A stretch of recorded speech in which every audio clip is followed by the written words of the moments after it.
دائش میں تشریف فرما بڑے 3 اہم مقرر صدر اجلاس کے علاوہ رہ گئے ہیں. 2 شیخ الحدیث ہیں جو موجودہ طور پر 2 بڑے اداروں سے جڑے ہوئے ہیں. ایک شیخ الحدیث حضرت مولانا مفتی کوثر سبحانی صاحب شیخ الحدیث جامعہ مظہر سہارنپور، اور دوسرے استاد حدیث حضرت مولانا مفتی انصار صاحب جامعۃ القاسم دارالعلوم الاسلامیہ دائش پر موجود ہیں. آئیے ایک ایسی تیسری شخصیت جن کی تقریر میں جادوئی کیفیت ہے، جس کے بعد زمان کے ساتھ ساتھ فساد بھی ہے، بلاغت بھی ہے، اور وہ یہ ہے کہ صبر حد سے گزر نہ جائے کہیں، چاہنے والا مر نہ جائے کہیں. آئیے آپ کے سامنے حضرت مولانا عبدالمتین صاحب رحمانی سابق استاد جامعہ رحمانی خان کا رحمانی منگیر. اللہم صلی علی سیدنا و سندنا و شفیعنا و حبیبنا و مولانا محمد. آپ ذرات میں درود شریف پڑھیے. صلاة تنجینا بها من جمیع الاحوال والآفات وتقضیلنا بها من جمیع الحاجات وتطهرنا بها من جميع السيئات وترفعنا بها عندك على الدرجات وتبلغنا بها أقصى الغايات في الحياة وبعد الممات إنك على كل شيء قدير. بسم الله وحده والصلاة والسلام على من لا نبي بعده أما بعد. قال الله تعالى في القرآن المجيد أعوذ بالله من الشيطان الرجيم بسم الله الرحمن الرحيم واذكر إذ كنتم أعداء فألف بين قلوبكم فأصبحتم بنعمته إخوانا إلى آخر الآية. صدق الله. وقال الله في موضع آخر هو الذي أرسل رسوله بالهدى ودين الحق بشیر ليظهره على الدين كله ولو كره المشركون. نور خدا ہے کفر کی حریت پہ خنددن، پھوکوں سے یہ چراغ بجھایا نہ جائے گا. ہندوستان کی سرزمین ہو یا دنیا کا کوئی خطہ، اللہ تعالیٰ نے اپنی کتاب میں فرمایا لِكُلِّ قَوْمٍ هَادٍ. ہر خطے کے لیے ہم نے پیغمبران ہدایت کا سلسلہ جاری رکھا ہے. کم و بیش 1,24,000 پیغمبران ہدایت دنیا میں تشریف لائے. سب سے اخیر میں محمد عربی صلی اللہ علیہ وسلم تشریف لائے. دوستو ابھی جس شخصیت سے آپ گفتگو سماعت فرما رہے تھے، ملت کے ہر فرد کو اس ہندوستان کی سرزمین پر مفتی عبدالماجد کی زبان سیکھ لینی چاہیے. یہ آپ کی دینی ذمہ داری ہے، ملک میں بسنے کی ذمہ داری ہے. میں کہوں کہ جس ملک میں آپ ہیں اس ملک میں دعوت دین کی اصل ذمہ داری ملک میں بسنے والے مسلمانوں کی ہے. آپ کو وہ زبان سیکھ لینی چاہیے. انہوں نے 3 باتیں آپ کو سکھلائی ہیں، آپ سیکھ لیجئے. وقت بہت کم ہے، مجھے بولنا ہے اتحاد المسلمین پر، مجھے بولنا ہے محمد عربی صلی اللہ علیہ وسلم کے اس اخلاق نبوی پر، جس اخلاق نبوی سے آج مسلمان سواری ہے. لیکن تاریخ اسلام، سیرت ابن ہشام، ابن واقعی، راہیہ، سیرت کی تمام کتابیں آج نام پر ہیں. اسی لیے دنیا کی تاریخ بتاتی ہے کہ دنیا کا ہر اسکالر اسلام کو بہترین مذہب کہتا ہے، لیکن مسلمان سے شکایت ہوئی ہے. شکایت کی وجہ پر غور کیجئے گا. منفعت ایک ہے اس قوم کی، نقصان بھی ہے. ایک ہے سب کا نبی، دین بھی، ایمان بھی ہے، حرم پاک بھی، اللہ بھی، قرآن بھی ہے. کیا بڑی بات تھی ہوتے جو مسلمان بھی. آپ ایک ہیں، میں شاعری اس لیے کر رہا ہوں کہ رات میں دانش عبداللہ صاحب کے اہتمام سے اللہ ان کو جزائے خیر دے. کہیں نہ کہیں ان کے سینے میں عشق نبی کی چنگاری چھپی ہے. انہوں نے نعتیہ مشاعرہ کروایا. نعت آپ جانتے ہیں ہر مسلمان نعت نبی سن کے مچل جاتا ہے. جرأت مدح نبی کر رہا ہوں، لیکن حرف اظہار میں تاثیر کہاں سے لاؤں؟ اب پیکر نور کو الفاظ میں ڈھالوں کیسے؟ روح قرآن کی تفسیر کہاں سے لاؤں؟ اللہ تعالیٰ مسلمانوں میں ایسا جوان شخص ہو جس کے دل میں عشق نبی کی چنگاری ہو اور وہ نعتیہ مشاعرہ کرائے. مشاعرہ کس کو کہتے ہیں؟ شعر کہتے ہیں منظور کلام کو، اور تقریر کہتے ہیں منظور کلام کو. منظور کلام میں رات انہوں نے عشق نبی کا اظہار کرایا. دوستو عشق نبی کا پیغام عام کیا، چنگاری لگائی. اور میں کہوں لا یؤمن احدکم حتی اکون احب الیہ من والدہ وولدہ والناس اجمعین. جب تک تمہارا عشق اتنا نہیں بڑھے گا، اتنا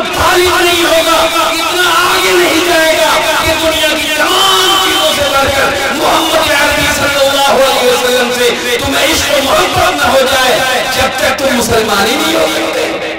مسلمانوں بہت کم وقت ہے، لمحے فکر دیا ہے، اور جب ایسا آپ کر لیں گے تو کی محمد سے وفات تو نے تو ہم تیرے ہیں، یہ جہاں چیز ہے کیا لوح و قلم تیرے ہیں، یہ کافر کیا سمجھتے ہیں جو اپنے دل میں ہنستے ہیں؟ ابھی تو کربلا کا آخری میدان باقی ہے، ابھی اسلام زندہ ہے، ابھی قرآن باقی ہے، ہمیں ڈراتے ہیں کہ جب بھرکی سے ایسا ہو جائے گا ایسا ہو جائے گا۔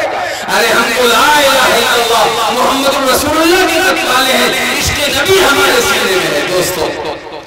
تو میں عرض کرنا چاہتا ہوں اتحاد کی نسبت پر شکریہ ادا کرتا ہوں دانش عبداللہ کا، لیکن اپنی بیماری کی وجہ سے رات حاضر نہیں ہو سکا، ان کے لیے دعاؤں کا ایک خاص حصہ رکھا میں نے دل میں کہ اللہ ان کے عشق نبی کو بڑھاتا رہے، آل انڈیا نعت کیا مشاعرہ کو کراتے رہے اور اتنا کرائیں کہ ان کا وجود عشق نبی کی محبت کا مجسمہ بن جائے اور ظاہر باطن سب عشق نبی کی ترجمانی کرنے لگے۔ اللہ اس نوجوان کو اس سعادت اور اس کار خیر اور حسن عمل کی اللہ توفیق دیتا ہے۔ آئیے اجلاس کی غرض و غائب مقصد اجلاس کی انعقاد کرانے کا جذبہ جن سینوں میں ابھرا، اور یہ وہی میدان ہے جہاں آپ سے ہمیشہ مخاطب ہونے کا موقع اللہ تعالیٰ عطا فرماتا ہے۔ اور میں آپ کو اخلاق نبوی کا درس دوں، کیا درس دوں؟ اپنے لیے بھی آپ کے لیے۔ آج ہندوستان کے حالات، ابھی مفتی صاحب بڑی جرأت کے ساتھ کہہ رہے تھے حالات کیا؟ مکہ کی سرزمین سے بھی بدترین حالات ہندوستان کے ہیں۔ کوئی بتائے گا مجھ کو؟ مکہ کی سرزمین سے زیادہ بدترین حالات نہیں آئی۔ ڈیموکریٹک سیٹ اپ میں ویری ویری نائس لائف کہیں گے آپ کہیں گے ویری ویری ڈیفیکلٹ لائف۔ یہ زندگی ہندوستان کی بڑی غلط ہے۔ ایک فنکار ہندوستان کا وہ کہا کہ ہندوستان میں رہنا نہیں ہے، بھاگو یہاں سے۔ میں کہتا ہوں very very life nice life in India, in India very very nice life. کیوں؟ جمہوری ڈیموکریٹک سیٹ اپ میں، جمہوری ملک میں اپنی بات کو وزن کے ساتھ کلمہ لا الہ الا اللہ۔ یہاں مسلمان مبلغ کی حیثیت سے آیا ہے، یہاں مسلمان فاتح کی حیثیت سے آیا ہے، اور یہاں مسلمان بھائی کی حیثیت سے زندہ ہے انشاءاللہ۔ انشاءاللہ یہاں مسلمان فاتح کی حیثیت سے آیا ہے، یہاں مسلمان تاجر کی حیثیت سے آیا ہے، اور یہاں مسلمان دائی کی حیثیت سے زندہ رہے گا۔ اور جب دائی کی حیثیت آپ میں پیدا ہوگی تو خلاف پیغمبر کثیر حدیث کہ ہر گرد بمن بالنخاط نصیب، آپ کو سیرت النبی سے روشنی حاصل کرنی ہوگی۔ کیا مکہ کی سرزمین سے زیادہ خطرناک سچویشن اس وقت انڈیا کا ہے؟ بالکل نہیں، بالکل نہیں، بالکل نہیں۔ دوستو آئیے مکہ کی سرزمین کا ایک نقشہ کھینچتے ہیں، آپ کا دل مچل جائے گا، میرے دل کو تسلی ہو جائے گی۔ جناب محمد رسول اللہ صلی اللہ علیہ وسلم مکہ چھوڑ رہے ہیں، ہجرت کا ارادہ ہے، نکل رہے ہیں۔ طلحہ بن عثمان سے کہتے ہیں چپکے سے رسول اللہ، اے طلحہ لاؤ کعبۃ اللہ کی چابی دے دو، اللہ کے کعبہ کا آخری دیدار کرو اندر جا کے۔ طلحہ اتنا احترام کر دو۔ طلحہ بن عثمان کہتے ہیں تمہاری یہ جرأت کیسے کہ تم کعبہ کی چابی مانگ رہے ہو؟ چلو بھاگو، تمہیں کعبہ کی چابی نہیں ملے گی، تم تو بھاگنے والے ہو، تم تو اقلیت میں ہو، تمہارا کوئی اعتبار نہیں ہے مکے میں، تمہاری کوئی حیثیت نہیں ہے، تمہیں کوئی جادوگر کہتا ہے، کوئی کاہن کہتا ہے، کوئی مجنون کہتا ہے، کوئی ساحر کہتا ہے، تمہاری اوقات پہ کہ تم کعبہ کی چابی مانگے۔ رسول اکرم صلی اللہ علیہ وسلم وہ دانا ہے سوئی ختم الرسول مولا ہے تو جس نے غبار اللہ کو بخشا فروغ وادی سینا، نگاہ عشق و مستی میں وہی آیا، وہی طلحہ وہی آیا، وہی قرآن وہی فرقہ۔ اللہ کے رسول فرماتے ہیں طلحہ سن لے، طلحہ ایک دن ایسا آئے گا کہ طلحہ تیری جگہ پر میں ہوں گا۔ سمجھا آپ نے؟ کعبۃ اللہ کی چابی میرے ہاتھ میں ہوگی طلحہ، تو میری جگہ پر ہوگا، یعنی تو پریشان ہوگا، تو حیران ہوگا، تو اچھمبا ہوگا، چابی میرے ہاتھ میں ہوگی اور تو چابی کعبۃ اللہ کی چابی سے خالی ہوگا۔ مسلمانوں اللہ کے رسول بنا دیدار کیے کعبہ کو بنا دیکھے چلے گئے، سوالات کے جتھے کے ساتھ، سوالات کے مجمع کے ساتھ رسول اللہ داخل ہوتے ہیں مکہ میں۔ فتح مکہ کا سین ہے، سچویشن کریٹ ہو چکا ہے، ابو سفیان دریا کے کنارے بھاگا جا رہا ہے، ایک مجرمین کو اپنا جرم اڑا رہا ہے۔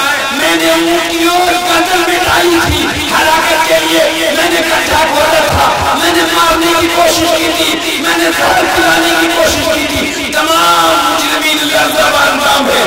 آج سوالات کا جتھا، نہ جانے مکہ کی سرزمین ہل رہی ہے، کیا ہوگا مکے کی سرزمین دہشت باندام ہے۔ اللہ کے رسول کے صحابہ خانہ کعبہ سے چمٹے ہوئے، کوئی خلاف کعبہ پکڑے ہوا ہے، دعائیں کر رہا ہے، کوئی ملتزم سے چمٹا ہوا ہے، کوئی طواف کر رہا ہے، کوئی تلاوت کر رہا ہے کلام اللہ کی۔ ایک طویل مدت کے بعد، ایک طویل مدت کے بعد ان کو محروم کر دیا گیا تھا۔ سورہ حدیبیہ کے موقع پر کعبہ کی ملاقات ہو رہی ہے کعبۃ اللہ سے مسلمانوں کی، سب لوگ چمٹے ہوئے ہیں، عبادت میں لگے ہوئے، کسی کو مکے کی خبر نہیں۔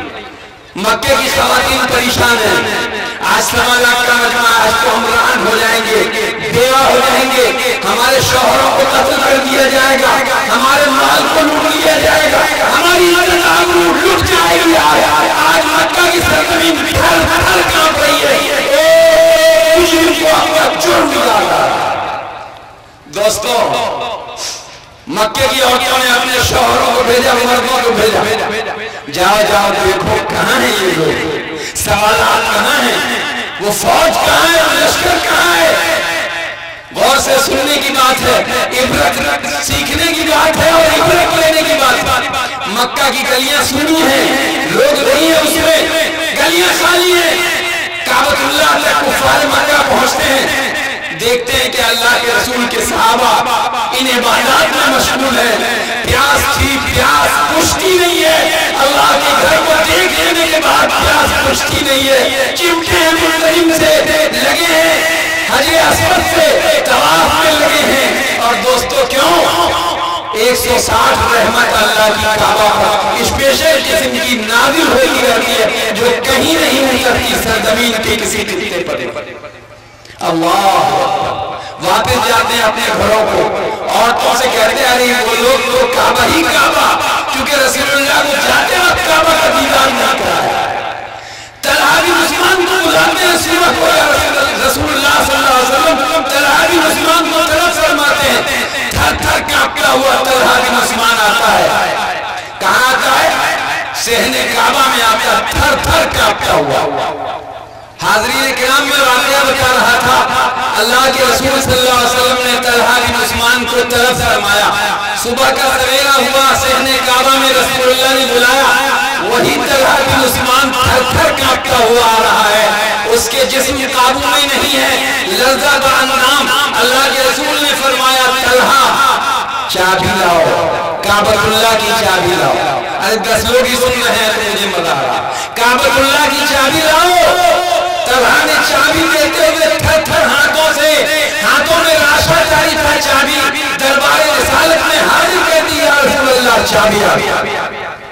آپ گفتگو سنیے مسلمانوں، آپ گفتگو سنیے، اللہ کے رسول فرماتے ہیں طلحہ وہ وقت یاد ہے جب چابی تیرے پاس تھی اور میں تیرے سامنے کھڑا تھا، ایک بات میں بھول گیا۔ سیرت ابن ہشام نے لکھا ہے کہ طلحہ کو جب رسول اللہ نے فرمایا چابی اس جگہ پہ میں ہوں گا اور میری جگہ پہ تو ہوگا طلحہ، تو طلحہ نے بہت زیادہ گالیاں دی رسول اللہ صلی اللہ علیہ وسلم، سلام اس پر کہ جس نے گالیاں سن کر دعائیں دی، درود اس پر کہ جس نے خون کے پیاسے کو دعائیں دی، سلام اس پر کہ جس نے گالیاں سن کر دعائیں دی، سلام اس پر کہ جس نے جہاں کے دشمن کو امان دی، درود اس پر ابو سفیان کو جس نے امان دی۔ یہ ابو سفیان بھاگا ہوا ہے، مکہ کی سرزمین کو چھوڑ رہا ہے، دریا کے کنارے ہے، ہندا اس کی بیوی ہے، پریشان ہے، دوستوں کہ آج ہوگا کیا؟ اللہ کے رسول صلی اللہ علیہ وسلم نے اعلان فرمایا، امن عام کا اعلان فرمایا، ایک ایسا آرڈیننس آرڈر جاری کیا جس کو سن کر مکہ کی سرزمین بھوچکا رہ گئی. آج جس نے اپنا دروازہ بند کر لیا اس کو بھی امان ہے, جو ابو سفیان کے گھر میں چلا جائے اس کو بھی امان ہے. اللہ. ابو سفیان کی بیگم نے ایک باندی کو بھیجا, جاؤ جاؤ وہ دریا میں کود نہ جائے ڈر کے مارے, بلا جاؤ ابو سفیان کو, بیفور ٹائم ضمانت دے دی محمد رسول اللہ صلی اللہ علیہ وسلم.